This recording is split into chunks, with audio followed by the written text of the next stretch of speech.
ಸರ್ವರಿಗೂ ಶುಭ ಸಂಜೆ. ನಿಧಯೇ ಸರ್ವವಿದ್ಯಾನಾಂ ವಿಸಜೇ ಭವರೋಗಿಣಾಂ ಗುರುವೇ ಸರ್ವವಿದ್ಯಾನಾಂ ಶ್ರೀ ದಕ್ಷಿಣಾಮೂರ್ತಯೇ ನಮಃ. ಜಟಾಧರಂ ಶೂಲಹಸ್తం ಪಾಂಡುರಂಗಂ ಕೃಪಾನಿಧಿಂ ಸರ್ವರೋಗಹರಂ ದೇವಂ ದತ್ತಾತ್ರೇಯಂ ಅಹಂ ಭಜೆ. ದಶಲಕ್ಷಣ ಪರ್ವ ಹಾಗೂ ಜೈನ ಸಾಹಿತ್ಯ ಕುರಿತು ವಿಶೇಷ ಉಪನ್ಯಾಸ ಕಾರ್ಯಕ್ರಮದೊಳಗೆ ಇವತ್ತಿನ ದಿವಸ ಸಾಹಿತ್ಯಿಕ ಉಪನ್ಯಾಸವನ್ನು ಮಾಡು ಅಂತಂದು ತಿಳ್ಕೊಂಡು ಗುರುಗಳು ಆಜ್ಞೆಯನ್ನು ಮಾಡಿದರು. ಆ್ಯಕ್ಚುಲಿ ನಮ್ಮದು ವಿಷಯಾಂತರ ಆಯಿತು, ಧಾರ್ಮಿಕಕ್ಕೆ ಹೋಗಿ ಸಾಹಿತ್ಯಕ್ಕೆ ಬಂತು. ಅವರು ಕೊಟ್ಟಿದ್ದು ಒಂದು ಒಳ್ಳೆಯ ಅವಕಾಶ. ಗುರುಗಳಿಗೆ ಅನಂತ ಧನ್ಯವಾದಗಳನ್ನು ತಿಳಿಸ್ತೀನಿ. ಆದಿಪುರಾಣವನ್ನು ಪುನಃ ಮೆಲುಕು ಹಾಕಲಿಕ್ಕೆ ಸಹಾಯವನ್ನು ಮಾಡಿಕೊಡ್ತು ಈ ವರ್ಷದ ಚಾತುರ್ಮಾಸ್ಯ.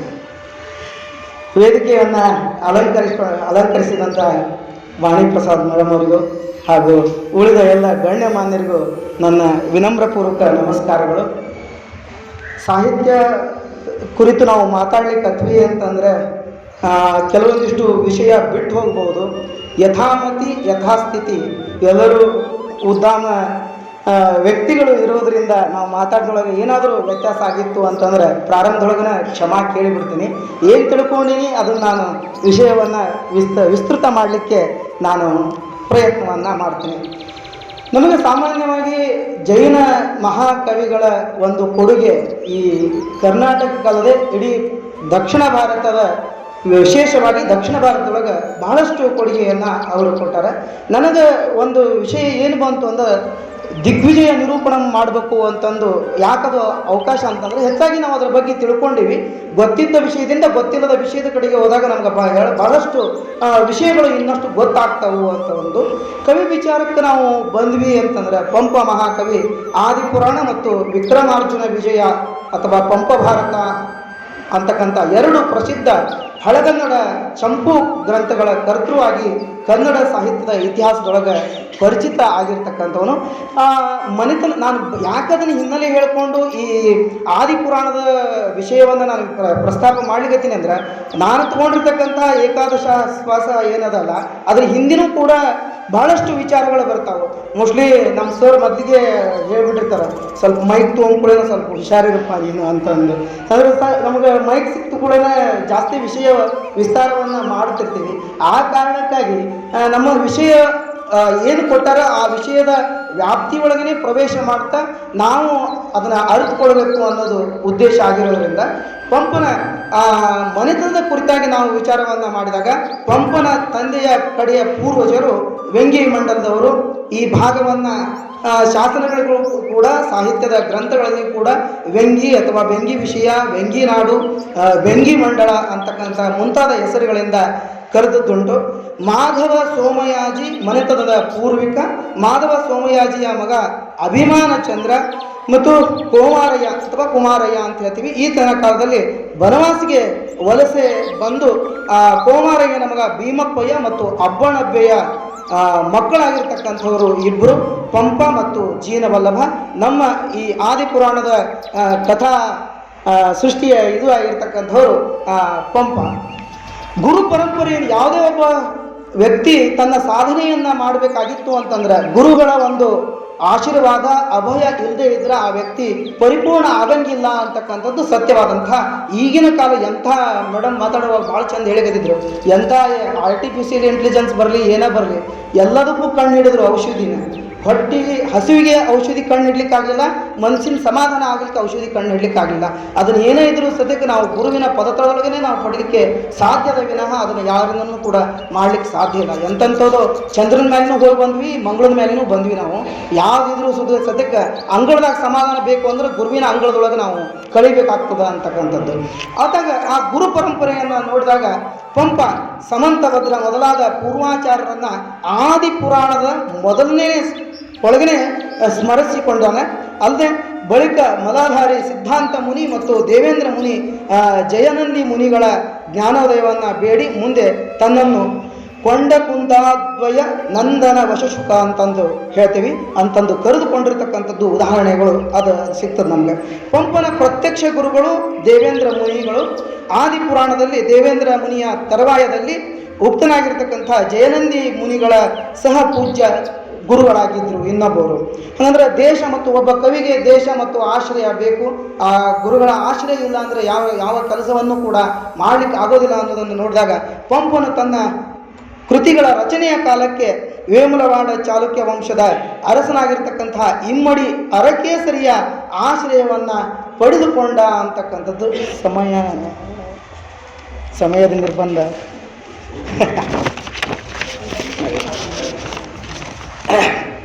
ಹಾಗಾದರೆ ದಿಗ್ವಿಜಯ ನಿರೂಪಣೆ ಅಂತಂದರೆ ಸ್ವಲ್ಪ ಬೇಕಾಗ್ತದೆ. ಅದು ಆದಿಪುರಾಣದ ಮುಂದಿನ ಕಥಾ ಘಟ್ಟ ಏನಂತಂದರೆ ಭರತ ಚಕ್ರವರ್ತಿಯ ದಿಗ್ವಿಜಯ ವೃತ್ತಾಂತಗಳು ಹಾಗೂ ಭರತ ಮತ್ತು ಬಾಹುಬಲಿಗಳ ನಡುವೆ ಉಂಟಾದಂತಹ ವೈಮನಸ್ಸು, ಇಬ್ಬರ ಮಧ್ಯೆ ಅತ್ಯಂತ ಕಠಿಣವಾಗಿರ್ತಕ್ಕಂತಹ ಸನ್ನಿವೇಶ ಇದ್ದಂತಹ ಸಂದರ್ಭದೊಳಗೆ ಭರತ ಮತ್ತು ಬಾಹುಬಲಿಗಳು ಯಾವ ರೀತಿ ತ್ಯಾಗವನ್ನು ಮಾಡಿದರು, ಬಾಹುಬಲಿಯ ತ್ಯಾಗ ಯಾವ ರೀತಿಯಾಗಿತ್ತು, ದಿಗ್ವಿಜಯವನ್ನು ಯಾವುದು ಏನು ಗೆದ್ದು ಸೋತನೋ ಅಥವಾ ಸೋತು ಗೆದ್ದನೋ ಅಂತಕ್ಕಂಥ ಪ್ರಶ್ನೆಯನ್ನು ನಾವು ಅವಲೋಕನವನ್ನು ಮಾಡಿದಾಗ ಓದ್ತಾ ನಿನ್ನೆ 12 ಗಂಟೆಗೆ ಪ್ರಾರಂಭ ಮಾಡಿ 6 ಗಂಟೆ 32 ನಿಮಿಷಕ್ಕೆ ಆದಿಪುರಾಣವನ್ನು ಕೆಳಗಿಟ್ಟೆ. ಅದು ಏನಂತಂದರೆ ಎಷ್ಟು ಅದು ಹೇಳ್ಕೊಳ್ತೀನಿ ಅಂತಂತಲ್ಲ, ಅದೊಂದು ಏನೋ ಹಳೆಗನ್ನಡ ಹೊಸದಂತೂ ಸಂಸ್ಕೃತದೊಳಗೆ ನಿರರ್ಗಳವಾಗಿ ಅಲ್ಲಿ ಬಂದಿರತಕ್ಕಂಥ ಶ್ಲೋಕಗಳನ್ನು ತೇಲಾಡಿಸ್ಬಿಡ್ತೀವಿ. ಹಳೆಗನ್ನಡ ಆಯಿತು ಅಂತಂದ್ರೆ ಸ್ವತಃ ಗುರುಗಳೇ ಕನ್ನಡ ಪ್ರಾಧ್ಯಾಪಕರಾಗಿರೋದ್ರಿಂದ ಎಡವಿದ್ರೆ ಎಲ್ಲಿರ ತೊಂದರೆ ಆಗ್ತದೆ ಅನ್ನೋದು ಒಂದು ನಮಗೆ ಹೆದರಿಕೆ ಇರೋದ್ರಿಂದ ಭಾಳ ಎಚ್ಚರ ವಹಿಸಿ ನಾವು ಅದಕ್ಕೆ ಟಿಪ್ಪಣಿಗಳನ್ನು ಮಾಡ್ಕೊಂಡು ಬರಬೇಕಾಗ್ತದೆ. ಕಾರಣಗಳು ನಮ್ಗೆ ಏನಂತಂದ್ರೆ ಒಂದು ಸೂಚನಾ ಫಲಕ ಅಂತ ಬೇಕಾಗ್ತದೆ. ಆವಾಗ ಆ ಆದಿಪುರಾಣದ ಕೆಲವೊಂದಿಷ್ಟು ಭಾಗಗಳನ್ನು ದಿಗ್ವಿಜಯ ನಿರೂಪಣಾ ಭಾಗದೊಳಗೆ ನಾವು ನೋಡಿಕೊಂಡಾಗ ಅಲ್ಲಿ ಒಟ್ಟಾರೆಯಾಗಿ ಆದಿಪುರಾಣದ ಒಂದು ಗ್ರಂಥದೊಳಗೆ ಪ್ರಥಮ ಸ್ವಾಸಮದೊಳಗೆ ಮಹಾಬಳ ಕೋಮಾರೋದಯ ವರ್ಣನಮ್ಮನ ಬಗ್ಗೆ ವಿವರಣೆಯನ್ನು ಕೊಡ್ತಾರೆ. ದ್ವಿತೀಯಾಸ್ವಾಸದೊಳಗೆ ಲಲಿತಾಂಗ ದೇವ ವರ್ಣನಮ್ಮನ ಬಗ್ಗೆ ಕುರಿತು ವಿವರಣೆಯನ್ನು ಕೊಡ್ತಾರೆ. ತೃತೀಯಾಸ್ವಾಸದೊಳಗೆ ವಜ್ರಜಂಗ ದರ್ಶನ ವ್ಯಾವರಣದ ಬಗ್ಗೆ ಉಲ್ಲೇಖವನ್ನು ಮಾಡ್ತಾರೆ. ಚತುರ್ಥ ಶ್ವಾಸದೊಳಗೆ ಚಾರಣ ಯುಗಳ ದಾನೋತ್ಸವದ ವರ್ಣನವನ್ನು ಮಾಡ್ತಾರೆ. ಪಂಚಮ ಶ್ವಾಸದೊಳಗೆ ಸವಿಧಮಹಿ ಉತ್ಪತ್ತಿ ವರ್ಣನೆಯನ್ನು ಮಾಡ್ತಾರೆ. ಷಷ್ಠಾಶ್ವಾಸದೊಳಗೆ ನಾಭಿರಾಜ ರಾಜಲಾಭ ವರ್ಣನ ಬಗ್ಗೆ ವಿವರಣೆಯನ್ನು ಕೊಡ್ತಾರೆ. ಸಪ್ತಮಾಶ್ವಾಸದೊಳಗೆ ಮಹೇಂದ್ರಾನಂದ ನೃತ್ಯಂ ಬಗ್ಗೆ, ಅಷ್ಟಮದಲ್ಲಿ ಕರ್ಮಭೂಮಿ ನಿಯೋಗ ನಿರೂಪಣಂ ಅಂತಕ್ಕಂಥದ್ದು, ನವಮದಲ್ಲಿ ಪರಿಷ್ಕರ್ಮಣ ಕಲ್ಯಾಣ ವರ್ಣನಂ ಬಗ್ಗೆ, ದಶಮಶ್ವಾಸದೊಳಗೆ ಕೇವಲ ಜ್ಞಾನೋತ್ಪತ್ತಿ ಪ್ರಕರಣಂ, ಏಕಾದಶದೊಳಗೆ ದಿಗ್ವಿಜಯ ಪ್ರಾರಂಭ ನಿರೂಪಣಂ ಅಂತಕ್ಕಂಥದ್ದು ಬರ್ತದೆ. ಹಾಗೆ ದ್ವಾದಶದಲ್ಲಿ ಮಾಗದ ದರ್ಪ ದಳನಂ, ತ್ರಯೋದಶದೊಳಗೆ ಷಟ್ಕಂಡ ಮಂಡಳ ವಿಜಯಂ ಮತ್ತು ಚತುರ್ದಶದೊಳಗೆ ದಿಗ್ವಿಜಯ ಧ್ವಜಾರೋಹಣಂ, ಪಂಚದಶದೊಳಗೆ ಉಪಾಸಾಧ್ಯಯನ ವರ್ಣನಂ, ಲಾಸ್ಟ್ಗೆ 16ನೇ ಶ್ವಾಸದೊಳಗೆ ಪರಿನಿರ್ವಾಣ ಕಲ್ಯಾಣ ವರ್ಣಂ ಅಂತಕ್ಕಂಥದ್ದನ್ನು ಅವರು ಇದನ್ನು ಮಾಡ್ತಾರೆ. ಈ ಪ್ರತಿಯೊಂದು ಶ್ವಾಸದೊಳಗೆ ಉಪಕಥೆಗಳು ಕೂಡ ಬರ್ತಾವೆ. ಅಲ್ಲಿ ಬಹಳಷ್ಟು ಕಥೆಗಳು ಬರ್ತಾವೆ. ನನಗೆ ಆ ವಿಷಯ ವ್ಯಾಪ್ತಿ ಎಷ್ಟಿರ್ತದೋ ಅದರಷ್ಟೇ ಆರಿಸಿಕೊಂಡು ತೊಗೊಂಬಂದು ಅದನ್ನು ಬರಿತಾ ಹೋದರೆ ಪುನಃ ಮತ್ತು ಆ ಆದಿ ಪುರಾಣ ಮತ್ತೊಂದು ಪುರಾಣ ಆಗ್ತದೆ ಅಂತ ತಿಳ್ಕೊಂಡು, ಅದಕ್ಕೆ ಅಲ್ಲಿ ಚಕ್ರರತ್ನದ ಬಲದಿಂದ ಸೈನ್ಯ ಬಲದಿಂದ ಕೈಗೊಂಡಂತಹ ದಿಗ್ವಿಜಯದ ಸಾಧನೆ ಸಿದ್ಧಿಗಳು ಆಡಂಬರವಾಗಿ ಅಟ್ಟಹಾಸವಾಗಿ ತೋರದಿರದು. ಅಲ್ಲದೆ ತೀರ್ಥಂಕರನ ದಿಗ್ವಿಜಯದಲ್ಲಿ ದಯವೇ ಧ್ವಜ, ಧರ್ಮವೇ ಗೆಲ್ಲುವ ಚಕ್ರ. ಧರ್ಮದಿಂದ ನಾವು ಎಲ್ಲವನ್ನ ಗೆಲ್ಲಬಹುದು. ನಾವು ಧರ್ಮಾರ್ಥ ಕಾಮ ಮೋಕ್ಷಾಕೇಶು ಮೋಕ್ಷೇವ ಪ್ರಧಾನ ಪುರುಷಾರ್ಥ ಸಕಲ ಜೀವಿನಾಂ ಸುಖಮೇವ ಇಚ್ಛಂತಿ ನೈವ ದುಃಖ ಮಾಭೂತ ಇತಿ ಅಂತ ಕರಿತೀವಿ. ಧರ್ಮದಿಂದಲೇ, ಸತ್ಯದಿಂದಲೇ, ಅಹಿಂಸೆಯಿಂದಲೇ ಎಲ್ಲವನ್ನ ನಾವು ಗೆಲ್ಲಬಹುದು ಅಂತಕ್ಕಂಥದ್ದು ಭರತನಿಗೆ, ಬಾಹುಬಲಿಗೆ ಯಾವ ರೀತಿ ಯುದ್ಧದ ಸನ್ನಿವೇಶ ಪ್ರಾರಂಭ ಆಯಿತು, ಆ ಬಾಹುಬಲಿಗೆ ಅದು ಅವನಿಗೆ ಜ್ಞಾನೋದಯ ಆಗಲಿಕತ್ತಿತ್ತು. ಅದಕ್ಕೆ ಅವ್ರು ಹೇಳ್ತಾರೆ, ಧರ್ಮವೇ ಒಂದು ಗೆಲ್ಲುವ ಚಕ್ರ, ಶರಣಾಗತರಾದವರಿಗೆ ಲಭಿಸುವ ಫಲವೆಂದರೆ ಮುಕ್ತಿ ಲಾಭ. ನಾವೆಲ್ಲ ಚಾತುರ್ಮಾಸದಲ್ಲಿ ಜೈನ ಪರಂಪರೆ ಆಗಿರಬಹುದು, ಇನ್ನಿತರ ಪರಂಪರೆಯಲ್ಲಿಯೂ ಕೂಡ ಚಾತುರ್ಮಾಸದ ವಿಶೇಷ ಒಂದು ಮಹತ್ವವನ್ನು ಕೊಟ್ಟಾರೆ. ಅಂತಹ ಸಂದರ್ಭದೊಳಗೆ ಈ ಒಂದು ಸಾಹಿತ್ಯಿಕ ಉಪನ್ಯಾಸವನ್ನು ಕೂಡ ನಮಗೆ ಎಷ್ಟೋ ವಿಷಯಗಳನ್ನು ತಿಳಿಸ್ಲಿಕ್ಕೆ ಸಹಾಯವನ್ನು ಮಾಡ್ತದ ಅಂತಕ್ಕಂಥದ್ದು. ಆವಾಗ ಮುಕ್ತಿ ಲಾಭದ ಕುರಿತು ಹೇಳ್ತಾರ, ಇಂತಹ ಧರ್ಮ ಚಕ್ರವರ್ತಿಯನ್ನು ತಾವಾಗಿಯೇ ಆಶ್ರಯಿಸಿ ಎಂದು ಉದ್ಧಾರ ಹೊಂದಲು ಎಲ್ಲರೂ ತವಕಿಸುತ್ತಿದ್ದರು. ಉದ್ಧಾರ ಆಗಲಿಕ್ಕೆ ಈ ಮನುಷ್ಯನ ಉದ್ಧಾರ ಯಾವ ರೀತಿ ಆಗ್ತದೆ? ಮನುಷ್ಯನ ಉದ್ಧಾರ ಯಾವುದು? ಬರೇ ಹುಟ್ಟುತ್ತೇನು ತರಲಿಲ್ಲ, ಹೋಗುತ್ತೇನು ಒಯ್ಯಲಿಲ್ಲ, ಸುಟ್ಟು ಸುಟ್ಟು ಸುಣ್ಣದರಳು ಆಯ್ತಿದೆ, ಹೊಟ್ಟೆ ಬಲು ಕೆಟ್ಟದೆಂದು ಎಷ್ಟು ಕಷ್ಟಪಟ್ಟು ಪ್ರಾಣ ಬಿಟ್ಟು ಹೋಗುವಾಗಲೇನು ಹೊಟ್ಟೆ ಕಾಣಲಿಲ್ಲವೋ, ಬಟ್ಟೆ ಕಾಣಲಿಲ್ಲವೋ, ಡಿಂಬದೊಳಗಿರುವ ಜೀವ ಕಂಬಸೂತ್ರದ ಗೊಂಬೆಯಂತೆ ಎಂದಿಗಾದರೂ ಒಂದು ದಿನ ಸಾವು ತಪ್ಪದು. ಹಂಗಂದ್ರೆ ಸಾವು ಹುಟ್ಟು ಎಷ್ಟು ಸತ್ಯ ಅದನೋ, ಸಾವು ಅದು ನಿಶ್ಚಿತ. ಅನಿತ್ಯಾಣಿ ಶರೀರಾಣಿ ವಿಮೋನೈವ ಶಾಶ್ವತಿ, ನಿತ್ಯಂ ಸನ್ನಿತೋ ಮೃತ್ಯು ಕರ್ತವ್ಯಂ ಧರ್ಮ ಸಂಗ್ರಹ, ಕಿಂ ಸಂಗ್ರಹ ಕರ್ತವ್ಯಂ ಧರ್ಮ ಸಂಗ್ರಹ, ಕರ್ತವ್ಯಂ ಜ್ಞಾನ ಸಂಗ್ರಹ, ಕರ್ತವ್ಯಂ ಅನೇಕ ವಿಧಾನಿ ಸತ್ಪುರುಷರ ಸಂಗ್ರಹವನ್ನು ನಾವು ಮಾಡಬೇಕಾಗ್ತದೆ ಅನ್ನೋದು ಈ ಆದಿ ಪುರಾಣದ ಪ್ರತಿಯೊಂದು ಶ್ವಾಸದೊಳಗೆ ನಮ್ಗೆ ನೋಡ್ತಾ ಹೋಗ್ತೀವಿ. ಪ್ರಾರಂಭದಲ್ಲಿ ಅನೇಕ ವಿವರಣೆಗಳು ಬರ್ತಾವೆ, ಆದರೆ ನಮಗೆ ನಾವು ಮುಖ್ಯವಾಗಿರ್ತಕ್ಕಂಥ ಅಂಶವನ್ನು ನೋಡ್ತಾ ಹೋದರೆ ನಮಗೆ ಅವರ ಒಂದು ತ್ಯಾಗ, ಅವರ ಒಂದು ಯಾವ ರೀತಿ ಆಯಿತು, ಅದರಿಂದ ಏನು ವಿಜಯವನ್ನು ಸಾಧಿಸಿದ್ರು ಅನ್ನೋದಲ್ಲ, ಅದು ನಿಜವಾಗೂ ನಮ್ಗೆ ಒಂದು ಒಳ್ಳೆಯ ಫಲಿತಾಂಶವನ್ನು, ಪ್ರಭಾವವನ್ನು ನಮಗೆ ಕೊಡ್ತದೆ. ಇದಕ್ಕೆ ಪ್ರತಿಯಾಗಿ ಅಲ್ಲಿ ಮುಂದೆ ಹೇಳ್ತಾರೆ ಅವರು, ಇದಕ್ಕೆ ಪ್ರತಿಯಾಗಿ ಭರತ ಚಕ್ರದ ಸೇನೆಯ ಬಲದಿಂದ ದೇಶಗಳ ಮೇಲೆ ದಾಳಿಟ್ಟು ಪ್ರತಿಭಟಿಸಿದವರನ್ನು ಬಗ್ಗಿಸಿ ಒತ್ತಾಯದಿಂದ ಕಪ್ಪ ಕಾಣಿಕೆ ಪಡೆದು ಷಟ್ಖಂಡಗಳನ್ನು ಸಾಧಿಸಿನೆಂದು ಗರ್ವಿಸುವ ಹಿಂಸಾ ಪ್ರವೃತ್ತಿಗೆ ಏನು ಬೆಲೆ ಅಂತ ಪ್ರಶ್ನೆಯನ್ನು ಮಾಡ್ಕೊಳ್ತಾರೆ ಅವರು. ಏನು ಬೆಲೆ? ಇದನ್ನು ಸ್ವತಃ ಕವಿಯಾದಂಥವನು ಆ ಪ್ರಶ್ನೆಯನ್ನು ವ್ಯಕ್ತಪಡಿಸ್ತಾನೆ ಅಲ್ಲಿ. ಆ ರೀತಿ ನಮಗೆ ಓದುವಾಗ ಅದು ನಮಗೆ ಸಿಗ್ತದೆ. ಹಾಗಂದ್ರೆ ಏನು ಬೆಲೆ? ಅದಕ್ಕೆ ಮುಂದೆ ಹೇಳ್ತೀವಿ, ಪಂಪನು ಭರತನ ಸೇನಾ ಪ್ರಮಾಣ ವರ್ಣದಲ್ಲಿ ಋತು ವರ್ಣನೆಗೆ ಒಂದು ಅವಕಾಶವನ್ನು ಮಾಡಿಕೊಟ್ಟಾನ. ಅಲ್ಲದೆ ಭರತನ ಅಂತಃಪುರದವರ ವನವಿಹಾರ ಜಲಕ್ರೀಡೆಯನ್ನು ವರ್ಣಿಸುವಂಥದ್ದು. ಅದರ ಜೊತೆಯಾಗಿ ಜೀನಸೇನರು ಪರ್ವನಾಮವನ್ನು ಭರತರಾಜ ದಿಗ್ವಿಜಯ ಉದ್ಯೋಗ ವರ್ಣನವೆಂದು ಸಹ ಅದನ್ನು ಕರೆದಾರ. ಪಂಪನು ದಿಗ್ವಿಜಯ ಪ್ರಾರಂಭದೋಳು ಜಲವನ ಕೇಳಿ ವ್ಯಾವರ್ಣನ ಎಂದು ಆಶ್ವಾಸನಾಮವನ್ನು ಕರೆದಿರುವಲ್ಲಿಯೇ ಅವನು ಒಲವು ದೌರ್ಬಲ್ಯಗಳು ನಮಗೆ ವ್ಯಕ್ತ ಆಗ್ತಾವೆ. ಅಂದರೆ ಸಾಕಷ್ಟು ವಿಷಯಗಳು ನಮಗೆ ಪುರಾಣ ಮತ್ತು ಪುರಾಣ ಕಾವ್ಯಗಳ ನಡುವಿನ ಒಂದೊಂದು ದೃಷ್ಟಿಕೋನ. ಪುರಾಣಗಳನ್ನು ನಾವು ನ್ಯಾಸದ ರೀತಿಯಲ್ಲಿ ಕುತ್ಕೊಂಡು ಒಂದು ಕಡೆ ಕುತ್ಕೊಂಡು ಶ್ರವಣವನ್ನು ಮಾಡ್ತೀವಿ. ಆದರೆ ಪುರಾಣ ಕಾವ್ಯಗಳು ನಮಗೆ ಮತ್ತೊಂದಿಷ್ಟು ಜ್ಞಾನೋದಯವನ್ನು ಹೆಚ್ಚಿಸ್ತಾವೆ. ಅಲ್ಲಿ ಮುಕ್ತಿಯ ಮಾರ್ಗವನ್ನು ಕಂಡುಕೊಂಡ್ವಿ ಅಂದರೆ ಮುಕ್ತಿಯ ಮಾರ್ಗಕ್ಕೆ ಮತ್ತೊಂದು ಸಾಧನೆ ಯಾವುದು ಅನ್ನೋದನ್ನು ನಮಗೆ ಈ ಒಂದು ದೃಷ್ಟಿಕೋನದಲ್ಲಿ ನಾವು ಅದರ ಭೇದವನ್ನು ನಾವು ಕಾಣ್ತೀವಿ. ಪುರಾಣ ಮತ್ತು ಪುರಾಣ ಕಾವ್ಯಗಳಾಗಿರಬಹುದು. ಭರತನ ವಿಜಯ ಪ್ರಸ್ಥಾನ ಕಥನ ಅಂತಕ್ಕಂಥದ್ದು ಒಂದು ಕಾಲದ ರಾಜ ವೈಭವದ ಕುರಿತಾಗಿ ಹೇಳ್ತಕ್ಕಂಥದ್ದು ನಾಗರಿಕ ಜೀವನದ ಹೊಳವನ್ನು ಬಿಂಬಿಸುವಂಥದ್ದಾಗಿದೆ. ಅದರ ಜೊತೆಯಾಗಿ ಈ ಹೊಳವು ಬಲು ಮಟ್ಟಿಗೆ ಪಂಪನು ಪ್ರತ್ಯಕ್ಷವಾಗಿ ಕಂಡ ದೃಶ್ಯಾವಳಿಗಳ ಮೂಲಕವೇ ಸಾಧ್ಯವಾದದ್ದಾಗಿರ್ತದೆ. ತಾನು ಪಂಪ ಏನನ್ನ ಕಂಡುಕೊಂಡು ಅದನ್ನು ತನ್ನ ಸಾಹಿತ್ಯದಲ್ಲಿ ನಿರೂಪಣೆ ಮಾಡಲಿಕ್ಕೆ ಅವನು ಬಹಳಷ್ಟು ಆ ವಿಷಯಗಳನ್ನು ಸಂಗ್ರಹವನ್ನು ಮಾಡಿ ಹೇಳಿದ್ದಾನೆ. ಅದರ ಜೊತೆಯಾಗಿ ಇಲ್ಲಿ ಅವು ಸಿಡಿದ ಶೃಂಗಾರಸದ ತುಂತುರು ಹನಿಗಳಾಗಿ ಸಿಂಪಡಿಸಿವೆ ಅಂತಕ್ಕಂಥದ್ದು ನಾನು ಕಂಡುಕೊಂಡಿರ್ತಕ್ಕಂಥದ್ದು. ಎಷ್ಟು ಅಂತಂದರೆ ಎಲ್ಲೋ ಒಂದು ಕಡೆ ಆ ಭರತ ಮತ್ತು ಬಾಹುಬಲಿಯ ನಡುವೆ ಯುದ್ಧದ ಸನ್ನಿವೇಶ ಎಲ್ಲೋ ಒಂದು ಕಡೆ ಖೇದ ಅಂತ ಅನಿಸ್ತೇವೆ ಅಂದಾಗ ಅಲ್ಲೊಂದು ಕಡೆ ಒಂದು ಶೃಂಗಾರ ವೀರ ಕರ್ಣಾದ್ಭುತ ಹಾಸ್ಯ ಭಯಾನಕ ಬೀಭತ್ಸರ ಸಹ ಶೃಂಗಾಸ ಉಜ್ವಲ ಅಂತಿರೋ ನವರಸಗಳು ಏನು ಬರ್ತಾವಲ್ಲ ಅವು ನಮಗಲ್ಲಿ ವ್ಯಕ್ತ ಆಗ್ತಾವು. ಅದರೊಳಗೂ ಕೂಡ ವೀರರಸ ಪ್ರಧಾನವಾಗಿರ್ತಕ್ಕಂಥದ್ದು. ಅದನ್ನು ಹನಿ ಹನಿಯಾಗಿ ಯಾಕದನ್ನ ಆ ಪದವನ್ನು ಪ್ರಯೋಗ ಮಾಡಿದೆ ಅಂತಂದರೆ ಹನಿ ಹನಿಯಾಗಿ ಸಿಗ್ತಕ್ಕಂಥದ್ದು. ಎಲ್ಲೋ ಒಂದು ಕಡೆ ವೀರರಸ ಬರೇ ವೀರರಸ ಆಗಲಿ, ಬೀಭತ್ಸರಸ ಎಲ್ಲಿಯೂ ಎಲ್ಲ ಕಡೆನೂ ಬೀಭತ್ಸರಸವಾಗಲಿ ಆ ರೀತಿಯಾಗಿ ಇರ್ತಕ್ಕಂಥದ್ದಲ್ಲ.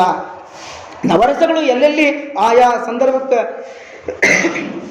ತಕ್ಕಂಗೆ ಸಿಗಬೇಕೋ ಆ ರೀತಿಯಾಗಿ ಆ ಪಂಪ ಆ ಸಾಹಿತ್ಯವನ್ನು ರಚನೆಯನ್ನು ಮಾಡ್ಯಾನ. ಅಲ್ಲ ವಿಶೇಷವಾಗಿ ಕೆಲವೆಡೆ ವಿಸ್ತರಿಸಿ ಒಟ್ಟು ಕಾವ್ಯ ಭಾಗದಲ್ಲಿ ಚೆಲುವು ಮೈದುಂಬುವಂತೆ ಪಂಪ ಆ ಕೆಲಸವನ್ನು ಮಾಡ್ಯಾನ.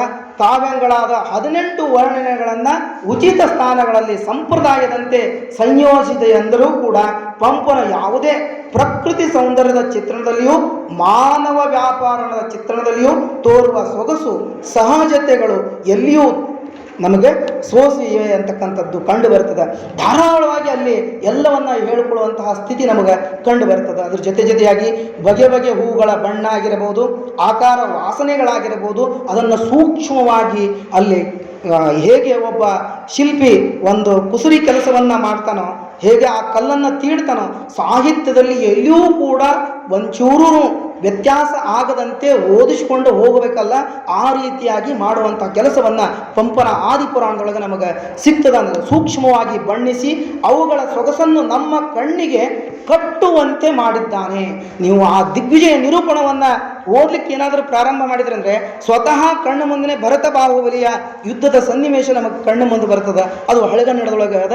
ಅದಕ್ಕೆ ಹಲವಾರು ಸಂಪಾದಕರು ಕನ್ನಡದೊಳಗೂ ತರ್ಜಮೆ ಮಾಡಿ ನಮಗೆ ಕೊಟ್ಟಾರ. ಅದನ್ನೆಲ್ಲ ಕನ್ನಡ ನಾಡಿನ ಕಂಪನ್ನ ಅಥವಾ ಸೊಂಪನ್ನ ಹೂಗಳನ್ನೆಲ್ಲ ವನವಿಹಾರ ವರ್ಣನೆಯೊಳಗೆ ಭಾಗದೊಳಗೆ ನಾವು ಕಾಣ್ತೀವಿ. ಅದರ ಜೊತೆಗಳಾಗಿ ಹೂಗಳನ್ನೆಲ್ಲ ವನವಿಹಾರ ವರ್ಣನೆಯ ಕುರಿತು ಹೇಳುವಂಥದ್ದಾದರೆ ಹೂಗಳಲ್ಲಿ ಮಲ್ಲಿಗೆ, ಮರಗಳಲ್ಲಿ ಮಾವು, ಹಕ್ಕಿಗಳಲ್ಲಿ ಕೋಗಿಲೆ, ಪ್ರಾಣಿಗಳಲ್ಲಿ ಆನೆ ಇವನ್ನು ಮೇಲಿಂದ ಮೇಲೆ ಮೆಚ್ಚಿ ಬಗೆ ಬಗೆಯಾಗಿ ನಿರೂಪಣೆಯನ್ನು ಮಾಡ್ತಾ ಬಂದಿರುವಂಥದ್ದು. ಜೊತೆಯಾಗಿ ಕನ್ನಡ ಸಾಹಿತ್ಯದೊಳಗೆ ನಮಗೆ ದೊರೆಯುವ ವನವರ್ಣ ಶೋಭೆಯ ಚಿತ್ರಣ, ಅದರಲ್ಲಿ ಸುಖಕರವೂ ಸ್ನಿಗ್ಧವೂ ಆದಂತಹ ಪದ್ಯಗಳಿಗೆ ಪಂಪನ ಉತ್ಕೃಷ್ಟ ಕೃತಿ ಅಂತಂದರೆ ಈ ಒಂದು ಆದಿಪುರಾಣ ಮಹಾಕಾವ್ಯ. ಮುಖ್ಯವಾಗಿ ಭರತನ ದಿಗ್ವಿಜಯದಲ್ಲಿ ಘಟನಾ ಪರಂಪರೆ ಅನ್ನೋದನ್ನು ನಾವು ಕಂಡುಕೊಳ್ತೀವಿ. ಯಾವ ಘಟನಾ ಪರಂಪರೆ? ಸಹಜವಾಗಿ ಆತ್ಮಾಭಿಮಾನ ಎಲ್ಲರಿಗೂ ಸಹಜವಾಗಿ ಇರ್ತಕ್ಕಂಥದ್ದು. ಈ ಭರತನಿಗೆ ಇರ್ತಕ್ಕಂತಹ ಆತ್ಮಾಭಿಮಾನದ ಕುರಿತಾಗಿ ವೀರಾವೇಶ ಹಾಗೂ ಶೌರ್ಯ ಪ್ರದರ್ಶನಗಳ ಸನ್ನಿವೇಶಗಳಿಂದ ತರಂಗಿತವಾಗಿರ್ತಕ್ಕಂಥದ್ದು. ಅದರ ಜೊತೆಯಾಗಿ ಕವಿ ನಿರೂಪಿಸುವಂತಹ ಯುದ್ಧ ಚಿತ್ರಗಳ ಪೂರ್ವೋತ್ತರ ಭೂಮಿಕೆಯೊಳಗೆ ವೈವಿಧ್ಯಮಯ ವೈಭವವೂ ಕೂಡ ಕಂಡು ಬರ್ತದೆ. ಅದರ ಜೊತೆಯಾಗಿ ಭರತನು, ಮಾಗಧ ಭರತನು ಮುಂತಾದವರನ್ನು ಸಾಧಿಸಿದ ಮುಖ್ಯ ಸಂದರ್ಭಗಳಲ್ಲಿ ಹರಿತವಾದಂತಹ ಮಾತುಗಾರಿಕೆಯೂ ಕೂಡ ನಮಗೆ ಆ ಒಂದು ಆದಿಪುರಾಣದ ಭಾಗದೊಳಗೆ ನಮಗೆ ಸಿಗ್ತದೆ. ವಿಶೇಷವಾಗಿ ನಾಟಕೀಯ ಪ್ರತಿಭೆಯ ಲಕ್ಷಣಗಳನ್ನು ಕೂಡ ನಾವು ಇದರೊಳಗೆ ಗುರುತಿಸಬಹುದೇನೋ ಅಂತಂದು ನಾನು ಕಂಡುಕೊಂಡಿರ್ತಕ್ಕಂಥದ್ದು. ಪಂಪನ ಶೈಲಿ ಒಂದು ವೈಲಕ್ಷಣ ನಾಟಕೀಯತೆ ಅಂತಂತಂದ್ರೆ ಭರತನ ದಿಗ್ವಿಜಯದ ಅಂತಿಮ ಘಟ್ಟದೊಳಗೆ ವೃಷಭಾದ್ರಿಯ ತಪ್ಪಲೆಡೆ ತನ್ನ ಜಯ ಪ್ರಶಸ್ತಿಯನ್ನು ಅಥವಾ ಆತ ಭರಿಸು ಹೊರಟುವ ಚಕ್ರವರ್ತಿ ತತ್ವದ ಹೆಮ್ಮೆಗೆ ಪಟ್ಟು ಬೀಳುವಂತಾಗಿರುವಂಥದ್ದು. ಹೇಗೆ ಅವನಿಗೆ ಅದು ಬೇಕು, ಅದು ನನಗೆ ಸಿಗಬೇಕು, ಅದು ನನಗೆ ಬೇಕೇ ಬೇಕು ಅಂತಕ್ಕಂಥ ಒಂದು ವೀರಾವೇಶದ, ನಾನು ಈ ಹಿಂದೆ ಹೇಳಿದಂಥ ವೀರಾವೇಶ ಅಂತ ಹೇಳ್ತೀವಲ್ಲ, ಆ ರೀತಿಯಾಗಿರ್ತಕ್ಕಂಥದ್ದು. ಹಳೆಯ ಒಂದನ್ನು ತೊಡೆದು ಹಾಕಿದರೆ ತಾನದನ್ನು ಭರಿಸಿ ನಿಜ ಅಂತಂದು ನಮಗೆ ಕೂಡ ಅನ್ನಿಸ್ತದೆ. ಹೌದಲ್ಲ, ಇದು ನಿಜ ಅನ್ನಿಸ್ತದಲ್ಲ ಅಂತಂದು ಓದುಗನಿಗೆ ಅದೇ ತನ್ನಷ್ಟಕ್ಕೆ ತಾನೇ ಉತ್ತರವನ್ನು ಕಂಡುಕೊಳ್ಳುವಂಥದ್ದು ನಮಗೆ ಆ ಒಂದು ಆದಿಪುರಾಣದೊಳಗೆ ಸಿಗ್ತದೆ. ಅದರ ಮುಂದೆ ಮತ್ತೊಬ್ಬರು ತನ್ನ ಪ್ರಮೇಯವನ್ನು ತೊಡೆದು ಹಾಕಿದಾಗ ಅದನ್ನು ಉಳಿಸಿಕೊಳ್ಳುವಂತಹ ಸತ್ಯವೂ ಕೂಡ ಅಷ್ಟೇ ನಮಗೆ ಕಂಡು ಬರುತ್ತದೆ ಈ ಒಂದು ಸಾಹಿತ್ಯದೊಳಗೆ. ಒಂದು ಘಟ್ಟದೊಳಗೆ ನಾವು ಬಾಹುಬಲಿ ಇದನ್ನು ನೆನೆದುಕೊಂಡು ನಡಿತಾನ ಅಂತಂದು ಹೇಳ್ತೀವಿ. ಮುಂದೆ ವಿನಮಿಗಳ ಸೋದರಿ ಸುಭದ್ರೆಯನ್ನು ಮದುವೆಯಾದ ಸಣ್ಣ ಕಥಾಂಶವೂ ಕೂಡ ನಮಗೆ ಕಂಡು ಬರುತ್ತದೆ. ಅದರ ಜೊತೆಗೆ ಅದನ್ನು ದಾಟುತ್ತಿದ್ದಂತೆ ಭರತನು ಕೈಲಾಸಗಿರಿಯಲ್ಲಿ ಆದಿನಾಥನನ್ನು ದರ್ಶಿಸಿ ಭಕ್ತಿಪೂರ್ವಕವಾಗಿ ಸ್ತುತಿಸಿದ ಭಾಗವನ್ನು ನಾವು ಈ ದಿಗ್ವಿಜಯ ನಿರೂಪಣೆಯಲ್ಲಿ ನಾವು ಕಾಣ್ತೀವಿ. ಆಶ್ವಾಸ ಹಾಗೂ ಕೋಲಾಹಲಮಯವಾದಂತಹ ದಿಗ್ವಿಜಯ ವೃತ್ತಾಂತಗಳಿಗೆ ಈ ಜೀನಸ್ತುತಿಯು ಶಾಂತ ಗಂಭೀರವಾದ ಮುಕ್ತಾಯ ಧರ್ಮದ ಗೆಲುವನ್ನು ತೋರಿಸುವಂತಹ ಒಂದು ಅಂಶ ಅಂತ ಹೇಳ್ತೀವಿ. ಕೊನೆಯದಾಗಿ ಅವನಿಗೆ ಗೊತ್ತಿತ್ತು ಯಾವುದರಿಂದ ಗೆಲುವನ್ನು ಪಡೀಲಿಕ್ಕೆ ಸಾಧ್ಯ, ಗೆಲುವು ಅಂದರೆ ಯಾವುದು, ಸುಖ ಅಂದರೆ ಯಾವುದು ಅನ್ನೋದನ್ನು ಅವನು ಕಂಡುಕೊಳ್ಳುವಂತಹ ರೀತಿ ಅದಲ್ಲ, ಅದನ್ನು ನಮಗೆ ಆದಿಪುರಾಣ ಓದಿಸ್ಕೊತಾ ಹೋಗ್ತದೆ ಅಂತಕ್ಕಂಥ. ಪೂರ್ವ ಪುರಾಣದೊಳಗೆ ಯಾಕೆ ಬರೇ ಅದನ್ನಷ್ಟೇ ಹೇಳಿಬಿಟ್ರೆ ಅಂತಂದರೆ, ಒಂದು ಭರತನ ಒಂದು ವೀರಾವೇಶ ಆಗಿರ್ಬೋದು ಅಥವಾ ಬಾಹುಬಲಿಯ ವೀರಾವೇಶವಾಗಿರ್ಬೋದು, ಅಲ್ಲಿ ಎಲ್ಲೋ ಒಂದು ಕಡೆ ನಾವು ಏನು ವೈರುಧ್ಯವನ್ನು ಕಾಣ್ತೀವೇನೋ ಅಥವಾ ಭೇದ ಭಾವವನ್ನು ಕಾಣ್ತೀವೇನೋ ಅಂತಂದು ನಮಗೆ ಅನಿಸ್ತಿರ್ತದೆ. ಆದ್ರೆ ಅದರಲ್ಲಿನೇ ನಮಗೆ ಉತ್ತರ ಸಿಗ್ತಾ ಹೋಗ್ತದೆ. ಪೂರ್ವ ಪುರಾಣದೊಳಗೆ ಭರತ ಮತ್ತು ಬಾಹುಬಲಿಗಳ ವಿರಸದ ಕಥೆಯನ್ನು ಹೃದಯ ಸ್ಪರ್ಶಿಯಾಗಿ ಕಥೆಯಾಗಿ ಆ ಗ್ರಂಥದ ಹಲವು ಪರ್ವಗಳಲ್ಲಿ ಹೇಳಿಕೊಂಡಿದೆ ಅನ್ನೋಕ್ಕಿಂತ ಹಬ್ಬಿಕೊಂಡಿದೆ ಅಂತಕ್ಕಂಥ ನಾವು ಹೇಳ್ತೀವಿ. ಎಲ್ಲಿ ತೊಗೊಂಡು ಹೋಗಿ ಮತ್ತೆ ಎಲ್ಲೇ ಕರ್ಕೊಂಡು ಬಂದರೂ ಕೂಡ ಮೂಲ ಆಶಯಕ್ಕೆ ಧಕ್ಕೆಯಾಗದಂತೆ ಕವಿ ಅಲ್ಲಿ ಕೆಲಸವನ್ನು ಮಾಡ್ಯಾನ ಅಂತ ತಿಳ್ಕೊಂಡು ಮುಂದೆ ಆದಿಪುರಾಣದಲ್ಲಿ ಸಹ ಆದಿನಾಥನ ಚರಿತೆಯ ಉತ್ತರ ಭಾಗದಲ್ಲಿ ಇದೇ ದಟ್ಟವಾದಂತಹ ಕತೆ, ಮಹತ್ತರವಾದಂತಹ ರಸಸ್ಥಾನ ಅಂತಂದು ನಾವು ಹೇಳ್ತೀವಿ. ರಸ ನಮಗೆ ಒಂದು ಸಾಹಿತ್ಯದಲ್ಲಿ ನಮಗೆ ರಸ ಇಲ್ಲ ಅಂತಂದ್ರೆ ಅದನ್ನು ಓದಿಸ್ಕೊಂಡು ಹೋಗೋದಿಲ್ಲ. ಹೇಗೆ ನಾವು ಅಡುಗೆ ಮಾಡಬೇಕಾದ್ರೆ ಒಂದು ಹದ ಅಂತ ಕರಿತೀವೋ, ಆ ಸಾಹಿತ್ಯದೊಳಗೂ ಆ ಹದ ಇಲ್ಲ ಅಂತಂದ್ರೆ ನಮಗೆ ಅದು ಪುರಾಣ ಅಂತ ಅನಿಸ್ಕೊಳ್ಳೋದಿಲ್ಲ. ಪುರಾಣದಲ್ಲಿ ಅದಕ್ಕೆ ಅದೇ ಆಗಿರ್ತಕ್ಕಂಥ ಮಹತ್ವ ಇರೋದ್ರಿಂದ ಅದಕ್ಕೆ ಅದನ್ನು ಆದಿಪುರಾಣ ಅಂತ ಅದರ ಹೊರತಾಗಿ ಯಾವ ಪುರಾಣಗಳು ಇಲ್ಲವೇನೋ ಕನ್ನಡ ಸಾಹಿತ್ಯದೊಳಗೆ ಅನ್ನೋಷ್ಟರ ಮಟ್ಟಿಗೆ ಅದು ನಮಗೆ ಸಿಗುವಂಥದ್ದು. ಅದಕ್ಕೆ ಭಾವನೆಗಳು ಮಾನವ ಸಹಜವಾದ ಚಿತ್ತವೃತ್ತಿಗಳಿಗೆ ಹೊಂದಿಕೊಂಡು ಅರಳಿವೆ. ಯಥಾದೃಷ್ಟಿ ತಥಾಸೃಷ್ಟಿ, ತಥಾಸೃಷ್ಟಿ ಯಥಾದೃಷ್ಟಿ. ಯಾವ ದೃಷ್ಟಿಯನ್ನು ಇಟ್ಟುಕೊಂಡು ಭರತನನ್ನು ಓದ್ಕೊಂಡು ಹೋಗ್ತೀವೋ, ಯಾವ ದೃಷ್ಟಿಯನ್ನು ಇಟ್ಟುಕೊಂಡು ಬಾಹುಬಲಿಯನ್ನು ನೋಡ್ತಾ ಹೋಗ್ತೀವೋ, ನಮಗದು ಸಿಗ್ತದ ಅನ್ನೋದು ಕೂಡ ನಮಗೆ ಆ ಆದಿಪುರಾಣದಿಂದ. ಅದಕ್ಕೆ ನಾನು ಅದನ್ನು ಹೇಳಿದ್ದೇನೆಂದ್ರೆ ಮಾನವ ಸಹಜವಾದ ಚಿತ್ತವೃತ್ತಿ ಅಂತ ಕರಿತೀವಿ. ಅದು ಚಿತ್ತವೃತ್ತಿ ಯಾವ ರೀತಿ ಆಗಿರ್ಬೋದು, ಲೋಕಭಿನ್ನ ರುಚಿ ಅಂತ ಕರಿತೀವಿ. ಲೋಕಭಿನ್ನ ರುಚಿ, ಯಾರ್ಯಾರು ಯಾವ್ಯಾವ ರೀತಿ ಓದ್ಕೊಂಡು ಹೋಗ್ತಾರೋ ಅದನ್ನು ನಾನು ಓದ್ಕೊಂಡಿರ್ತಕ್ಕಂಥದ್ದು ಆ ರೀತಿ ಆಗಿರ್ಬೋದು, ಮತ್ತೊಬ್ಬರು ಮತ್ತೊಂದು ರೀತಿ ಓದ್ಕೊಂಡಾಗಿರ್ಬೋದು. ಈ ರೀತಿ ದಿಗ್ವಿಜಯ ನಿರೂಪಣೆ ಎಲ್ಲರೂ ಕೂಡ ಒಂದೇ ಭಾವನೆಯನ್ನೇ ಹೊಂದಿಕೊಂಡು ಆ ದಿಗ್ವಿಜಯ ನಿರೂಪಣೆಯನ್ನು ಮಾಡಲಿಕ್ಕೆ ಆಗೋದಿಲ್ಲ.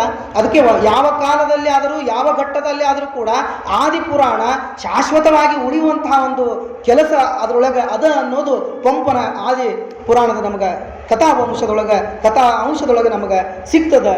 ಭಾವನೆಗಳು ಮಾನವ ಸಹಜವಾದ ಚಿತ್ತವೃತ್ತಿಗಳು ಹೊಂದಿಕೊಂಡು ಅರಳಿರುವಂಥದ್ದು, ಕೇವಲ ಹೊಂದಿಕೊಂಡಿರುವ ಜೊತೆಯಾಗಿ ಅರಳುತ್ತಾ ಹೋಗ್ತದೆ. ನೀವೇನು ತಿಳ್ಕೊಂಡಿರೋ ಅದಕ್ಕೆ ಹೆಚ್ಚಿದ್ದನ್ನಾಗಿ ಸೇರಿಸಿಕೊಂಡು ಹೇಳುವಂಥದ್ದಲ್ಲ, ಅದೇ ಅರಳುವುದು ಅಂತ ಹೇಳ್ತೀವಿ. ಅರಳಿದ ಮೇಲೆ ಬಾಡ್ತದೆ ಅಂತಂದು ನಾವು ಪ್ರಶ್ನೆಯನ್ನು ಹಾಕೋಬಾರ್ದು. ಅಲ್ಲಿ ಅರಳುತ್ತಾ ಹೋಗುತ್ತದೆ ಅಂತಂದರೆ ಶಾಶ್ವತವಾಗಿ ಉಳಿತಾ ಹೋಗ್ತದೆ ಅಂತಕ್ಕಂಥದ್ದು ಈ ಕವಿಯ ಆಶಯ ಅಷ್ಟೇ. ಮುಂದೆ ಅದನ್ನೇ ಹೇಳ್ತಾನೆ, ಧಾರ್ಮಿಕ ದೃಷ್ಟಿಯ ವಿಸ್ತೃತ ವಿಧಿಗಳು ಕೇವಲ ವಿಜಯದ ಪತಾಕೆಯನ್ನಾಗಲಿ ಅಥವಾ ವಿಜಯದ ನಿರೂಪಣೆಯನ್ನು ಮಾಡುವುದರ ಜೊತೆಯಾಗಿ ಧರ್ಮವನ್ನು ವ್ಯಕ್ತಿ ಹಿಡಿತಕ್ಕಂಥದ್ದು, ಧರ್ಮದ ಪರಿಪಾಲನೆಯನ್ನು ಮಾಡ್ತಕ್ಕಂಥದ್ದು ಅದಲ್ಲ. ಅದನ್ನು ಬಹಳ ಚಂದ ಕೆಲಸವನ್ನು ಮಾಡ್ಯಾರ. ಆಚರಣೆಗಳು, ಉಪದೇಶಗಳು ಇವುಗಳಿಂದಾಗಿ ಸಾಮಾನ್ಯ ವಾಚಕರಿಗೆ ಉಂಟಾಗಬಹುದಾದ ತಲೆಭಾರ ಒಮ್ಮೆಗೆ ನಮಗೆ ಕಡಿಮೆ ಆಗ್ತದೆ. ಏನೋ ಒಂದು ನಮ್ಮ ಕಡೆ ನಿರ್ಣಯ ಸಿಂಧು ಅಂತ ಕರಿತೀವಿ ನಾವು. ನಮಗೇನಾರ ಒಂದು ಬಹಳ ಕಠಿಣವಾಗಿರ್ತಕ್ಕಂಥ ಸಂಶಯ ಅದ ಅಂತಂದು ಕೂಡ ನಿರ್ಣಯ ಸಿಂಧುವನ್ನು ನೋಡಿಬಿಟ್ವಿ ಅಂತಂದ್ರೆ ಇಂಥ ಸಮಸ್ಯೆಗೆ ಇಂಥದ ಇದಕ್ಕೆ ಪರಿಹಾರ. ಹಾಗೆ ನಮಗೆ ಯಾವುದಾದ್ರೂ ಸಂಶಯ ಏನಾದರೂ ಬಂತಂದ್ರೆ ಆದಿಪುರಾಣವನ್ನು ಒಂದು ಸಾರಿ ನಾವು ಮೆಲಕ್ಕೆ ಹಾಕಿಬಿಟ್ಟು ಅಂದ್ರೆ 16 ಶ್ವಾಸಗಳನ್ನು ಒಂದು ಸಾರಿ ನಾವು ನೋಡಿಬಿಟ್ರೆ ನಮಗೆಲ್ಲ ಆ ಒಂದು ಸಾಹಿತ್ಯದ ಒಂದು ರುಚಿ ನಮಗೆ ಸಿಗ್ತದೇನೋ ಅಂತಂದು ನನಗೆ ನಿನ್ನೆ ಓದುವಾಗ ಅದು ಅನಿಸ್ತು. ಆ ಭಾವನೆ ನನಗೆ ಬಂತು. ಅನ್ಯ ಜೈನ ಪುರಾಣಗಳಲ್ಲಿ ಮತ್ತೊಂಚೂರು ಒಲಕ್ಕೆ ಕೊಟ್ಟಿನಿ, ಕೇವಲ ಊಟದ ಜೊತೆ ಉಪ್ಪಿನಕಾಯಿ ಬೇಕು ಅಂತ ತಿಳ್ಕೊಂಡು ಜೈನ ಪುರಾಣದ ಬೇರೆ ಬೇರೆ ಸಾಹಿತ್ಯಗಳಲ್ಲಿ ಬರ್ತಕ್ಕಂಥ ಬಲದೇವ ವಾಸುದೇವರ ಕತೆ ಇಲ್ಲಿ ಇಲ್ಲವಾಗಿ ಅದರ ಸ್ವಾರಸ್ಯ ಇಲ್ಲಿಯೇ ಸಮಾವೇಶಗೊಂಡಂತಿದೆ. ಅಂದ್ರೆ ಆ ವ್ಯಕ್ತಿಯ ಹೆಸರನ್ನು ತೆಗೆದುಕೊಂಡು ಬಂದು ಅಲ್ಲಿಯೇ ಅದನ್ನು ಆ ಸಮಾಪ್ತಿಯನ್ನು ಮಾಡುವಂಥದ್ದಲ್ಲ. ಸೃಷ್ಟಿಯ ಕಥಾನಾಯಕನನ್ನು ಸೃಷ್ಟಿ ಮಾಡೋದು ಹೇಗದನೋ ಅದನ್ನು ಬೆಳೆಸ್ಕೊತ ಹೋದ್ವಿ ಅಂದರೆ ನಮಗೆ ಸಾಹಿತ್ಯ ಬೆಳೀತಾ ಹೋಗ್ತದೆ. ಅದಕ್ಕೆ ಎಂಡ್ ಅನ್ನೋದೇ ಇರೋದಿಲ್ಲ. ಆದರೆ ಇಲ್ಲಿ ಆ ಕೆಲಸವನ್ನು ಅವ ಮಾಡ್ಯಾನ ಅಂತಕ್ಕಂಥದ್ದು. ಸ್ವಾಮಿತ್ವ, ಭ್ರಾತೃತ್ವ, ನಾನು ಮಾಡ್ಕೊಂಡಿರ್ತಕ್ಕಂಥ ಪಾಯಿಂಟ್ಗಳು ಸ್ವಾಮಿತ್ವ ಮತ್ತು ಭ್ರಾತೃತ್ವ, ಅಧಿರಾಜತೆ, ಅಧಿಧನತೆ ಮತ್ತು ಅತ್ಯಾಶೆ, ಆತ್ಮಾಭಿಮಾನ. ಇವು ಎಷ್ಟು ಒಂದಕ್ಕೊಂದು ಪೂರಕವಾಗಿರ್ತಕ್ಕಂಥ ಪದಗಳು ಅಂತಂದ್ರೆ ಸ್ವಾಮಿತ್ವ ಮತ್ತು ಭ್ರಾತೃತ್ವ. ಏನು ಸ್ವಾಮಿತ್ವ ಮತ್ತು ಭ್ರಾತೃತ್ವ ಅಂತಕ್ಕಂಥದ್ದಂದ್ರೆ ಕೇವಲ ತನ್ನ ಅಣ್ಣನಿಗೆ ಕುರಿತಾಗಿ ಹಿರಿಯರಿಗೆ ಹೇಗೆ ಸ್ವಾಮಿ ನಿಷ್ಠೆಯನ್ನು ತೋರಿದರೋ ಅಲ್ಲಿರ್ತಕ್ಕಂಥ ಪುರಜನರಿಗಾಗಿರ್ಬೋದು ಅಥವಾ ಊರಿನ ಜನರಿಗೆ ಆಗಿರ್ಬೋದು ಅಲ್ಲಿಯೂ ಕೂಡ ನಿಷ್ಠೆ ಇತ್ತು ಅವನ ಹತ್ರ ಅನ್ನೋದು ನಮಗೆ ಈ ಒಂದು ಪುರಾಣದಿಂದ ಗೊತ್ತಾಗ್ತದೆ.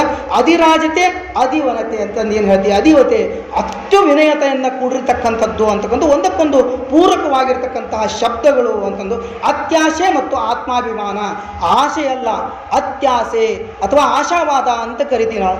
ಆಶಾವಾದ ಮತ್ತು ಆತ್ಮಾಭಿಮಾನ ಅಂತಂದು ನಾವು ಹೇಳ್ತೀವಿ. ಇವೆಲ್ಲವೂ ಕೂಡ ಒಂದಕ್ಕೊಂದು ಪದಗಳು ಜೋಡಿ ಆಗ್ತವೇನೋ ಅಂತಂದು ನಾನು ಕಂಡುಕೊಂಡಿದ್ದೆ. ಇವುಗಳ ಕಾರಣದಿಂದಾಗಿ ಅಣ್ಣ ತಮ್ಮಂದಿರ ನಡುವೆ ಮನಸ್ತಾಪ ಹುಟ್ಟಿತೇನೋ, ಇಬ್ಬರ ಮಧ್ಯೆ ಮನಸ್ತಾಪ ಹುಟ್ಟಿತೇನೋ, ಅದಕ್ಕೆ ನಾವು ಮುಂದೆ ಸೋದರಿಕೆಯನ್ನು ಹಿಂದಿಕ್ಕಿ ಆ ಸಂಘರ್ಷಕ್ಕೆ ದಾರಿ ಮಾಡುವ ಸಮಯ ಬಂದಾಗ ಯುದ್ಧ ಅನಿವಾರ್ಯವಾಯಿತೆಂಬ ಅನಿವಾರ್ಯವಾಯಿತು, ಯುದ್ಧ ಅನಿವಾರ್ಯವಾಯಿತು. ಆವಾಗ ತಪ್ಪು ತಿಳುವಳಿಕೆ, ದುಡುಕು ಇದಕ್ಕೆ ಕಾರಣ ಆತೇನೋ ಅಂತಂದು ಅಂದ್ಕೊಂಡಾಗ ಅದರ ಅಂದ್ಕೊಂಡ ಕೂಡಲೇ ಮುಂದೆ ನಮಗೆ ಸಿಕ್ಕದ್ದು ಯಾವುದು ಅಂದರೆ, ದೊಡ್ಡ ಯುದ್ಧದಲ್ಲಿ ಪರವಸಾನವಾಗಲಿದ್ದು ವಿವೇಕಿಗಳಾದ ಮಂತ್ರಿಗಳ ಮಧ್ಯಪ್ರವೇಶದಿಂದ ಅದು ಕೂಡ ತಪ್ಪೇನೋ ಅಂತಂದು ನಮಗೆ ಮುಂದೆ ಉತ್ತರ ತಾನೇ ಸಿಕ್ಕಿಬಿಡ್ತದೆ. ನಾವು ಅಂದ್ಕೊಂಡಿದ್ದು ಏನು ನಾವು ಅಂದ್ಕೊಂಡಿರ್ತೀವೋ ಅದಕ್ಕೊಂದು ಉತ್ತರ ಮತ್ತೆ ಅದು ಹಿಂದಿನ ಅಥವಾ ಮುಂದಿನ ವಾಕ್ಯವನ್ನು ನೋಡಿದಾಗ ನಮಗೆ ಅದಕ್ಕೆ ಉತ್ತರ ಕೂಡ ಸಿಗ್ತದ ಅಂತಕ್ಕಂಥದ್ದು. ಮುಂದೆ ಯುದ್ಧದಲ್ಲಿ ತಮ್ಮ ಗೆದ್ದ ದ್ವಂದ್ವ ಯುದ್ಧವೆಂಬ ಈ ಹಿಂಸೆ ಜನಕ್ಷಯಗಳಿಗೆ ಅವಕಾಶ ಕೊಡದ ಒಂದು ವಿಲಕ್ಷಣವಾದಂತಹ ವ್ಯವಸ್ಥೆ. ಎಷ್ಟು ಹಿಂಸೆ, ಎಷ್ಟು ನೋವು, ಎಷ್ಟು ದುಃಖ ಅಲ್ಲ, ಅದನ್ನು ಅಂದ್ಕೊಂಡು ಯುದ್ಧದಲ್ಲಿ ತಮ್ಮ ಗೆದ್ದನು. ಆವಾಗ ಅಣ್ಣ ಸೋತನು. ಅವನ ಚಕ್ರಾಯುಧ ಅಂತೇನು ಹೇಳ್ತೀವಲ್ಲ, ಆ ಚಕ್ರಾಯುಧ ಪ್ರಯೋಗವು ಕೂಡ ವಿಫಲವಾಯಿತು. ಚಕ್ರಾಯುಧ ಬಿಟ್ಟಿದ್ದು ಹೇಗೆ ವಿಫಲವಾಯಿತು ಅಂತಂದರೆ, ಸೋತು ಗೆದ್ದ, ನಾನು ಪ್ರಾರಂಭದ ಪೀಠಿಕೆ ಒಳಗೆ ಹೇಳಿದಾಗ ಸೋತು ಗೆದ್ದನೋ ಅಥವಾ ಗೆದ್ದು ಸೋತನೋ ಅಂತಂದು ಅಂದಾಗ ಅಲ್ಲಿ ಗೆದ್ದು ಅವ ಸೋತ ಅಂತ ಹೇಳ್ತೀವಿ, ಅಥವಾ ಸೋತ ಅವ ಗೆದ್ದ ಅಂತ ಹೇಳ್ತೀವಿ. ಆ ರೀತಿಯಾಗಿ ಆ ಬಲದಿಂದ, ಚಕ್ರರತ್ನದ ಬಲದಿಂದಲೇ ಸಾಧಿಸಿದ ಭರತನು ಮೊದಲ ಸಲ ಅದೇ ತನ್ನ ಅಪೇಕ್ಷೆಯನ್ನು ವಿಫಲಗೊಳಿಸಿದ್ದು ಅವನನ್ನು ಸೋಲು ಅಪಮಾನಗಳ ಹೊಂಡದಲ್ಲಿ ಕೆಡವಿದಂತಾಯಿತು ಅನ್ನೋದು ಒಂದು ನಿರೂಪಣೆ ನಮಗೆ ಸಿಗ್ತದೆ. ಇದಕ್ಕೆ ಅವನ ಅತ್ಯಾಸೆ, ಅನ್ಯಾಯಪರತೆಗಳೇ ಕಾರಣ ಆಗಿದ್ವು. ಸ್ವತಂತ್ರರಾದ ತನ್ನ ಸಹೋದರರು ಸಹ ಇತರರಂತೆ ತನ್ನ ಒಡೆತನವನ್ನು ಒಪ್ಪಬೇಕು, ಅವರ ವಿಚಾರವನ್ನು ಸಾಧುವಂತಿಲ್ಲ ಅನ್ನೋದು ನಾವು ಕಂಡುಕೊಳ್ತೀವಿ ಓದುವಾಗ. ಅಣ್ಣ ತಮ್ಮಂದಿರ ನಡುವೆ ಮನಸ್ತಾಪ ಹುಟ್ಟಿಸುವ ರಾಜ್ಯಕೋಶಗಳ ವ್ಯಾಮೋಹವೇ ಸರಿಯಲ್ಲವೆಂಬ ವಿಚಾರ ಬಾಹುಬಲಿಯ ಮನಸ್ಸನ್ನು ಬಾಧಿಸಿತು. ಪದೇ ಪದೇ ಪದೇ ಏನಂತಂದ್ರೆ, ಬಾಹುಬಲಿಯ ಮನಸ್ಸು ಯಾಕೆ ಅಲ್ಲಿ ವಿಲವಿಲ ಒದ್ದಾಡ್ತೀವಿ ಅಂತಂದ್ರೆ, ಯಾಕೆ ನಾನು ಈ ರೀತಿಯನ್ನು ಚಿತ್ತವೃತ್ತಿ ಅಂತೇನು ಹೇಳಿದೆಲ್ಲ, ಆ ಚಿತ್ತವೃತ್ತಿ ಯಾಕೆ ಆಯಿತು ಅನ್ನೋದು ಅವನಿಗೆ ಮನಸ್ತಾಪ ಯಾಕೆ ಬಂತು ನಮ್ಮ ಮಧ್ಯೆ ಅನ್ನೋದು. ಆ ಕೋಶ ವ್ಯಾಮೋಹ, ನನಗೆ ವ್ಯಾಮೋಹ ಸರಿಯಲ್ಲ, ಈ ವ್ಯಾಮೋಹದಿಂದಲೇ ನನಗೆ ಹಿಂಗಲ್ಲ ಆಯಿತು ಅನ್ನೋದು ಅವನಿಗೆ ಪರಿಪರಿಯಾಗಿ ಕಾಡಲಿಕ್ಕೆ ಪ್ರಾರಂಭ ಆಗ್ತದೆ. ಅಲ್ಲಿ ನೀವು ಬಂದು ನಿಂತ್ಕೊಂಡ್ರಿ ಅಂದರೆ ಒಂದು ಕ್ಷಣ ಅತ್ಯಂತ ಹೃದಯ ಸ್ಪರ್ಶಿ ಮಾತುಗಳು ನಮ್ಗೆ ಎಲ್ಲೋ ಒಂದು ಕಡೆ ಕಣ್ಣಂಚಿನೊಳಗೆ ಆ ಬಾಹುಬಲಿಯನ್ನು ನೆನೆಸ್ಕೊಂಡಾಗ ನೀರು ಬರ್ತದೆ. ನಿಜವಾದ ಆ ವಾಕ್ಯವನ್ನು ಒಂದು ರೋಮಾಂಚನ ಆಗೋದ್ರ ಜೊತೆಗೆ ಹೆಂಗಂತಂದ್ರೆ, ದುಃಖ ಮತ್ತು ಸಂತೋಷ ಎರಡು ಒಮ್ಗೆ ಹೆಂಗಾಗ್ತದೆ ಅಂತಂದಾಗ ನಾವು ಅಲ್ಲಿಗೆ ಬಂದು ನಿಂತ್ಕೊಂಡು ಬಿಟ್ವಿ ಅಂತಂದ್ರೆ ಆ ಸಾಹಿತ್ಯದೊಳಗೆ ನಮಗೆ ಎಲ್ಲೋ ಒಂದು ಕಡೆ ಗಂಟ್ಲ ಆರ್ಲಿಕ್ಕೆ ಪ್ರಾರಂಭ ಆಗ್ತದೆ, ಕಣ್ಣಂಚೊಳಗೆ ನೀರು ಬರ್ಲಿಕ್ಕೆ ಪ್ರಾರಂಭ ಆಗ್ತದೆ. ಅವಾಗ ಅದು ಮುಂದೆ ಹೇಳ್ತಾನೆ, ಅಣ್ಣ ತಮ್ಮಂದಿರ ನಡುವೆ ಆದಂತಹ ಮನಸ್ತಾಪ ಹುಟ್ಟಿಸುವ ರಾಜ್ಯಕೋಶಗಳ ವ್ಯಾಮೋಹ ಸರಿ ಅಲ್ಲ ಅಂತಕ್ಕಂಥದ್ದನ್ನು ಕಂಡುಕೊಂಡು ಮುಂದೆ ವಿಚಾರ ಆ ಬಾಹುಬಲಿಯ ಮನಸ್ಸನ್ನು ಬಾಧಿಸ್ತು. ಈ ಕೆಳಗೆ ಅಣ್ಣ ತಮ್ಮಂದಿರಿಬ್ಬರಿಗೂ ತಮ್ಮ ಅನುಚಿತ ವರ್ತನೆಗಳ ಬಗ್ಗೆ ಅರಿವೇ ಗುರು ಅಂತ ಏನು ಹೇಳ್ತೀವಲ್ಲ, ತಮ್ಮಷ್ಟಕ್ಕೆ ತಾವೇ ಅರಿತುಕೊಂಡ್ರು. ನಾನು ತಮ್ಮನೊಂದಿಗೆ ಯುದ್ಧವನ್ನು ಮಾಡಿದನ, ನಾನು ಅಣ್ಣನೊಂದಿಗೆ ಯುದ್ಧವನ್ನು ಮಾಡಿದ, ಹಾಗಾದರೆ ಸ್ವಾಮಿ ನಿಷ್ಠೆ ಎಲ್ಲಿ ಬಂತು? ಸ್ವಾಮಿ ಅಂದರೆ ನಮಗಿಂತ ಹಿರಿಯರಾದಂಥವ್ರಿಗೆ ನಾವು ಸ್ವಾಮಿ ಅಂತ ನಾವು ಕರಿತೀವಿ. ಹಾಗಾದರೆ ಸ್ವಾಮಿ ನಿಷ್ಠೆ ಎಲ್ಲಿ ಬಂತು ಅನ್ನೋದು ಕೂಡ ನಮಗೆ ಪ್ರಶ್ನೆಯನ್ನು ಕಾಡಲಿಕ್ಕೆ ಪ್ರಾರಂಭ ಆಗ್ತದೆ. ಆವಾಗ ಆ ಅನುಚಿತ ವರ್ತನೆಗಳ ಬಗ್ಗೆ ಇಬ್ಬರಿಗೂ ಕೂಡ ಪಶ್ಚಾತ್ತಾಪ ಆಗ್ತದೆ. ಬಾಹುಬಲಿ ಕೊನೆಯದಾಗಿ ಹೊರಡಲಿಕ್ಕೆ ಪ್ರಾರಂಭ ಮಾಡ್ತಾನೆ.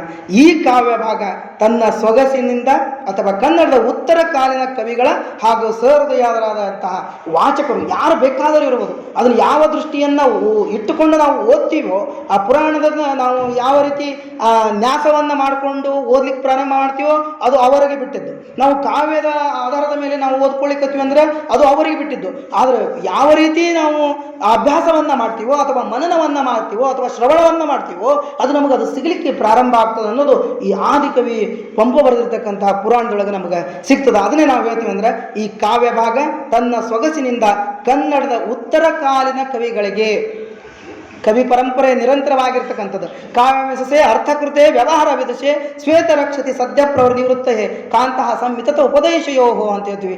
ಕಾವ್ಯದ ವಾಚನ ಆಗಿರಬಹುದು ಅಥವಾ ಕಾವ್ಯದ ಒಂದು ಓದುಣಿಕೆ ಆಗಿರಬಹುದು ಅಥವಾ ಪುರಾಣಗಳ ಆಸ್ವಾದನೆ ನಮಗೆ ಎಲ್ಲವನ್ನ ತಂದು ಕೊಡ್ತದ ಅನ್ನೋದು ಈ ಒಂದು ಪುರಾಣದಿಂದ ನಮ್ಗೆ ಸತ್ಯ ಅನಿಸ್ತೇನೋ ಅಂತಕ್ಕಂಥದ್ದು. ಆವಾಗ ಕವಿಗಳ ಸಹೃದಯರಾದ ವಾಚಕರ ಮೇಲೆ ನಮ್ಮ ಕಾಲದವರೆಗೂ ಕೂಡ, ಕೇವಲ ನಮ್ಮ ಕಾಲದವರೆಗೆ ಅಷ್ಟೇ ಅಲ್ಲ, ಮುಂದೆ ಎಲ್ಲಿವರೆಗೂ ಸೂರ್ಯಚಂದ್ರರಿಗೆ ಯಾವತ್ ಭೂಮಂಡಲಂ ದತ್ತೆ ಸಶೈಲ ವನಕಾನನಂ, ತಾವತ್ತಿಷ್ಠತಿ ಮೇದಿನ್ಯಾಂ ಸಂತತಿ.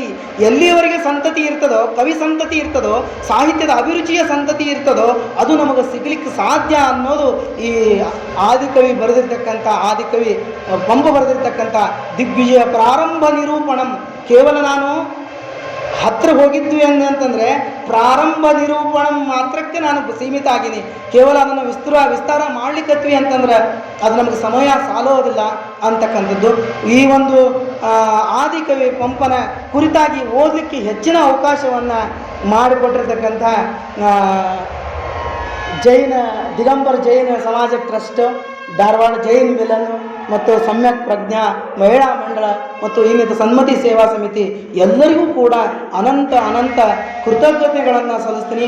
ಎಲ್ಲೋ ಒಂದು ಕಡೆ ನಮಗಿಸ್ತದೆ ಪೂರ್ವಜನ್ಮ ಕೃತದಿಂದ ನಮಗೆ ಏನೋ ಒಂದಕ್ಕೊಂದು ಸಹಸಂಬಂಧ ಇದ್ದಾಗ ಮಾತ್ರ ನಾವು ಅಲ್ಲಿ ಭಾಗವಹಿಸ್ಲಿಕ್ಕೆ ಸಾಧ್ಯ ಆಗ್ತದೆ, ಇಲ್ಲಾಂದರೆ ಸಾಧ್ಯ ಆಗೋದಿಲ್ಲ. ನಮ್ಮ ಗುರುಗಳ ಜೊತೆಗೆ ಆಗಿರ್ಬೋದು, ನಮ್ಮ ಅಜಿತ್ ಪ್ರಸಾದ್ ಸರ್ ಶ್ರೀಮತಿಯವರಿದ್ದಾರೆ, ಸರ್ ಬರ್ತಾರೆ ಅಂತ ಅಂದ್ಕೊಂಡಿದ್ದೆ. ಅದೊಂದೇನೋ ಒಂದು ಅವಿನಾಭಾವ ಪೂರ್ವಜನ್ಮದಿಂದ ಇದ್ದರೆ ಮಾತ್ರ ಪರೋಕ್ಷೇಣ ಪ್ರಿಯಾಯ ವೈ ದೇವಾಹ ಅಂತ ಹೇಳ್ತೀವಿ. ಅಪರೋಕ್ಷವಾಗಿ ಅನ್ನಕ್ಕೆ ಮಾರ್ಗವನ್ನು ಮಾಡ್ತಿರ್ತಾರೆ. ಧರ್ಮವನ್ನು ಬಿಟ್ಟು, ಜಾತಿಯನ್ನು ಬಿಟ್ಟು, ಎಲ್ಲವನ್ನ ಹೊರತಾಗಿ ನಮಗೊಂದು ಅನ್ನಕ್ಕೆ ಮಾರ್ಗವನ್ನು ಮಾಡಿಕೊಡ್ತಾರಲ್ಲ, ಅದು ನಿಜವಾದ ಒಂದು ಪರಂಪರೆ. ಸಾಹಿತ್ಯದ ಮೂಲಕವಾಗಿಯೂ ಕೂಡ ನಮ್ಮ ಮಾತುಗಳಿಗೆ ಒಂದು ವೇದಿಕೆಯನ್ನು ಕೊಡೋದಲ್ಲ, ಅದು ಬೆಳೆಸುವಂಥ ಗುಣ ಅಂತ ನಾವು ಹೇಳ್ತೀವಿ. ಹಾಗಾಗಿ ಈ ಒಂದು ಸಮಸ್ತ ಜೈನ ಸಮಾಜಕ್ಕೆ ನಾನು ಕೃತಜ್ಞನಾಗೀನಿ. ಎಷ್ಟು ಸರಿಯದನೋ ಎಷ್ಟು ತಪ್ಪದನೋ ನಾನು ನಿರೂಪಣೆ ಮಾಡಿದ್ದು, ಎಷ್ಟು ಓದ್ಕೊಂಡಿನೋ ಗೊತ್ತಿಲ್ಲ. ಅದನ್ನು ತಾವು ಸ್ವೀಕಾರವನ್ನು ಮಾಡಿ, ಏನಾದರೂ ತಪ್ಪಿದರೆ ಕ್ಷಮೆಯನ್ನು ಮಾಡಿ ಇಲ್ಲಿಗೆ ಅವಕಾಶ ಕೊಟ್ಟಿರ್ತಕ್ಕಂಥ ಸಮಸ್ತರಿಗೂ ನನ್ನ ಧನ್ಯವಾದಗಳನ್ನು ತಿಳಿಸ್ತೀನಿ. ನಮಸ್ಕಾರ.